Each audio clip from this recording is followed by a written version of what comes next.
Hello and welcome to GeForce. I'm Julian and I'm here with Benjamin from 4A Games. We're going to talk about Metro Exodus. You were actually speaking to us a year ago when Turing launched. Metro was one of the first games to incorporate ray tracing. How's your year been? It's been absolutely fantastic. It's been a real adventure. We've launched a game that we feel very, very proud of, and we've had an amazing adventure working with ray tracing. RTX is an absolutely wonderful technology, and we feel that we've produced some of the finest works of our careers. So we've got an expansion coming to Metro Exodus called the Two Kernels, correct? Indeed, yes.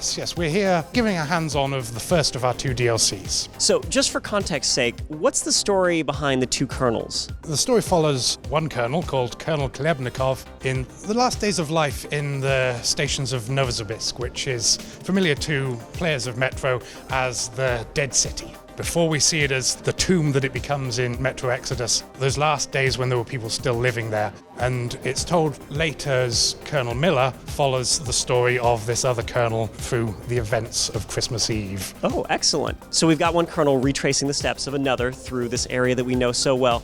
Metro Exodus, you guys were the first to incorporate Global Illumination in a game. So what, in terms of ray tracing, is also coming to this new expansion? So it's still very much ray-traced Global Illumination, except that we've extended the technology. We've tried to experiment and figure out new ways to make it more interesting and more dynamic and give a richer, more immersive environment. For Metro Exodus, we used sunlight and skylight and said, how does this bounce around a scene? How does this illuminate the scene? For the two kernels, we've decided to experiment with emissive light sources. So an emissive light source, that's literally like something that emits light, a light bulb or Absolutely. a flamethrower, Or let's a say. flamethrower is a very good example. So what does that add to the gameplay now when you're going through and you're actually starting to torch the mutants of Novosibirsk? It makes it an awful lot more scary.